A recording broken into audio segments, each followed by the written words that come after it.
इसमें से एक क्वेश्चन सुनिए, यह जो एक ऐसा टॉपिक है कोलाइड ना, इसमें से आपको एग्जाम में 2 क्वेश्चन पूछ सकता है, मैक्सिमम 2 क्वेश्चन, लेकिन एक क्वेश्चन हमेशा फिक्स है। और किस किस प्रकार से ये बनता है आइए हम लोग थोड़ा सा दिखा देते हैं। तो किसी भी कोलाइड को बनाने के लिए 2 माध्यमों की जरूरत पड़ती है। एक हमने लिया परिक्षेपित प्रवस्था और दूसरा हमने क्या लिया, परिक्षेपण माध्यम ना। फिर से समझिएगा कि हमारा एक परिक्षेपित प्रवस्था हो गया और दूसरा परिक्षेपण माध्यम हो गया। अब ये जब दोनों मिलता है तो कोलाइड का निर्माण करता है। किस चीज का निर्माण करता है? तो ये किस किस प्रकार का कोलाइड का निर्माण करता है, ये शानदार टॉपिक में आप लोग देखिएगा। तो सबसे पहले कि जब देखिएगा यहाँ से ना, कि जब ठोस ठोस मिलता है, क्या मिलता है बबुआ? जब ठोस ठोस मिलता है तो किस प्रकार का कोलाइड निर्माण करेगा? ठोस सॉल्व का। किसका? ठोस सॉल्व का। इसके बाद एग्जांपल में समझ लिए, रंगीन कांच और क्या हो सकता है? रत्न। रत्न माने जो आप अंगूठी पर लगाते हैं, देखे हैं ना, उसी को रत्न बोला जाता है, जो पत्थर टाइप का होता है, कांच का बना होता है। समझ गए? तो उस पर यानी कि किस प्रकार का कोलाइड है भैया? ठोस सॉल्व। जब यहाँ पर ठोस और द्रव मिलता है तो किस प्रकार का निर्माण करता है? किस प्रकार का कोलाइड का निर्माण करेगा? सॉल्व का। एग्जांपल में क्या ले लीजिएगा? पेंट। क्वेश्चन पूछेगा कि पेंट किस प्रकार का कोलाइड है, तो आप क्या मानिएगा? ठीक, सॉल्व। अगला क्वेश्चन है, ध्यान दीजिएगा कि जब ठोस और गैस मिलता है तो किस चीज का निर्माण करेगा? एरोसॉल। किसका? एरोसॉल। जिसमें एग्जांपल आ जाएगा धुआं और क्या हो जाएगा? धूल। जैसे बवंडर घेरता है तो देखे कि पूरा चारों तरफ धूल उड़ने लगता है, सामने वाला कुछ दिखाई देता है? नहीं दिखाई देता है। तो किस प्रकार का यहाँ पर आप लोगों को कोलाइड निर्माण कर रहा है? एरोसॉल। किस प्रकार का? एरोसॉल। जब द्रव और ठोस मिलता है तो किस प्रकार का यानी कोलाइड बनाएगा? जेल। किस प्रकार का? जेल। अब बताओ एग्जांपल में क्या हो जाएगा? पनीर और जेली। जेली जो आपके पात्र यानी कि जूता में, बर्तन में देखे हाथी को पुड़िया प्रकार के डाला जाता है, वही चीज है। नेक्स्ट देखिएगा, जब द्रव और द्रव मिलता है तो किस चीज का निर्माण करेगा? पायस का। किस प्रकार का कोलाइड? क्वेश्चन हमेशा ये वाला भी यही क्वेश्चन है कि दूध किस प्रकार का कोलाइड विलयन है, तो क्या बताइएगा? पायस। क्या बताइएगा?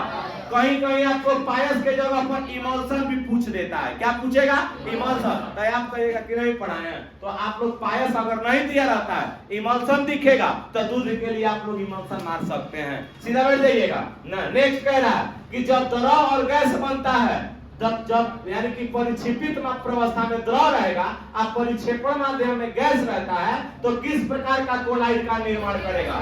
एरोसॉल। किस प्रकार का? एरोसॉल। जैसे एग्जांपल में क्या ले लीजिएगा? बादल। इसके बाद और क्या? कोहरा। ये धुंध देखे है ना, जाड़े के दिनों में धुंध दिखाई देता है, बहुत सारा एक्सीडेंट होता है जाड़ों के दिन में। किस प्रकार का कोलाइड है? एरोसॉल। नेक्स्ट है, गैस और ठोस मिलेगा तो किस चीज का निर्माण करेगा? ठोस। Foam rubber. अरे जैसे देखे लो कि एक प्रकार का फोम होता है, जब आप लोग पार्लर वगैरह या कहीं आप लोग जाते हैं, जेंट्स पार्लर में जाते हैं, चाहे आप लोग ब्यूटी पार्लर में जाती होंगी, तो फेशियल वोशियल करने के बाद आपको फोमवे से पूछता है ना, वही चीज है ना। क्या हो जाएगा वो? फोम रबर ना, या प्यूसिस पत्थर। समझ गए? अगला, गैस और द्रव। सुनिए, गैस और द्रव जब मिलता है तो किस चीज का निर्माण करेगा? फोम का। जैसे साबुन का झाग। साबुन का झाग किस प्रकार का कोलाइड हुआ? फोम हुआ। आज के डेट में दाढ़ी बनाने वाला एक फोम तैयार हो रहा है, देखे है ना, डायरेक्ट वह लगा देता है और लगाने के बाद आपका दाढ़ी बन जाता है। तो वह किस प्रकार का है ना? ठोस और द्रव। प्रेस किस, जैसे प्रेस जब कीजिएगा तो झाग देखा फेंकेगा, तो जब झाग क्यों आता है? गैस के कारण बाहर आएगा, वही चीज है फोम ना। आप इसको कर सकते हैं, देख सकते हैं, तब हम लोग आगे बढ़ेंगे।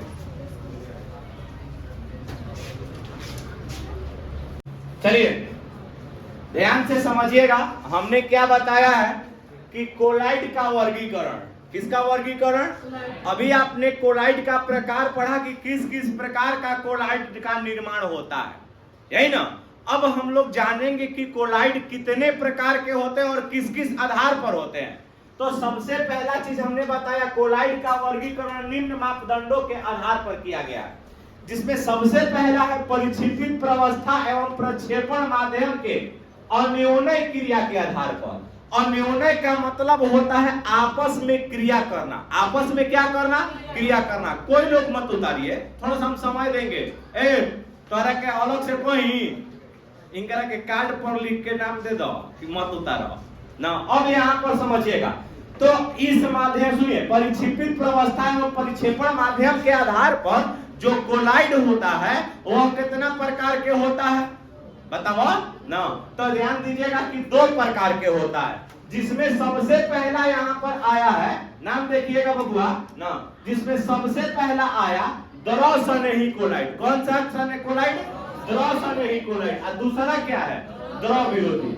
अब सनेही और विरोधी का मतलब क्या होता है, अब आइए समझाते हैं ना। ताको ना, मान लीजिए हर एगो लड़का है, समझ गया ना, तेरे नाम झर लेवा। कौन नाम झर लेवा? तेरे नाम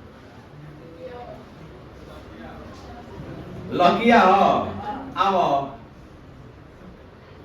समझ लो ना। अब मान लो ना, ए लड़का ना, अच्छा अब यहां पर समझिए ना,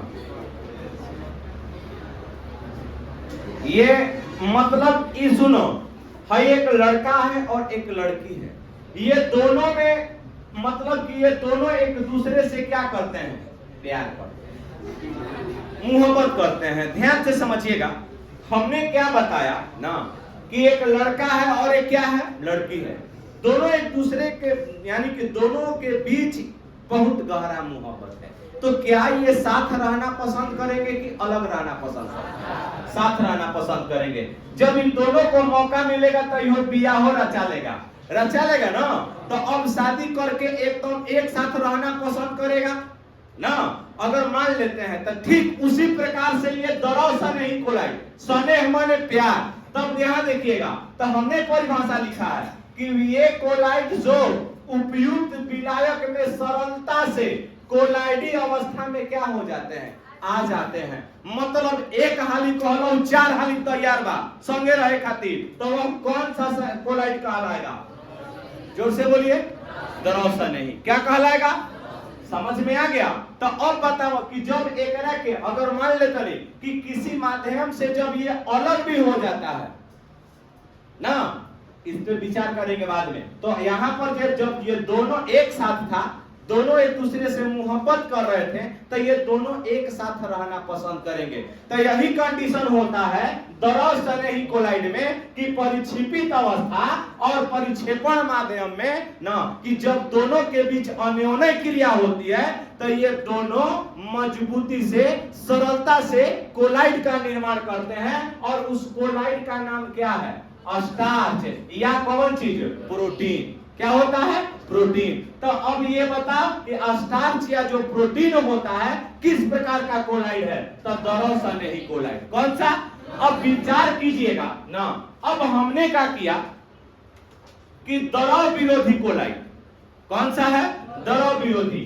अब द्रव विरोधी में क्या होता है ना कि एगो लड़का है ना, एगो क्या है?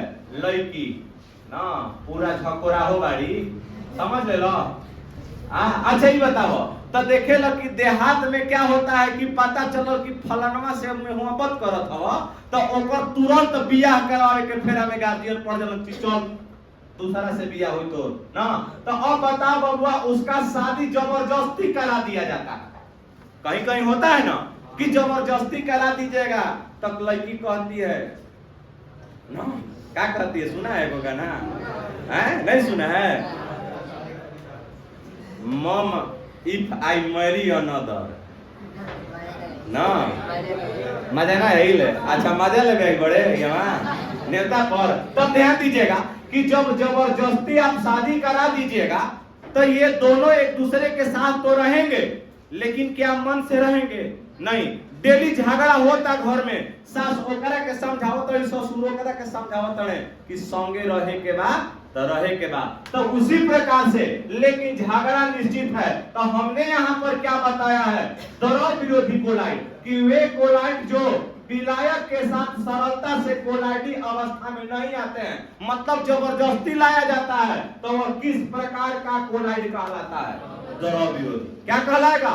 द्रव विरोधी। जैसे धातु और उनके सल्फाइड, जब धातु और सल्फाइड को, जब मेटल को और सल्फाइड को एक साथ जबरदस्ती घोलिएगा तो ये सब अलग ही हो जाते हैं। समझ गए ना कि जब एक बार इनको कहा जाए कि आप लोग क्या अलग रहेंगे, तो ये लोग एक बार पूछेगा तो 10 बार कहेगा कि हाँ हमने के जल्दी जान छोड़वा के हमरा के हाथ बता रहा हो दूसरा हो, है ना। तो यही चीज होता है। तो समझ में आ गया। तो हमने बताया, ध्यान से देखिएगा, परिक्षेपित प्रवस्था एवं परिक्षेपण माध्यम के अन्योन्य क्रिया के आधार पर जो कोलाइड होते हैं वो कई प्रकार के होते हैं? 2। पहला क्या बोलिएगा? द्रव संरही, और दूसरा द्रव विरोधी। समझ में आया? उतार लीजिए, तब इसके बाद हम लोग आगे की ओर बढ़ते हैं।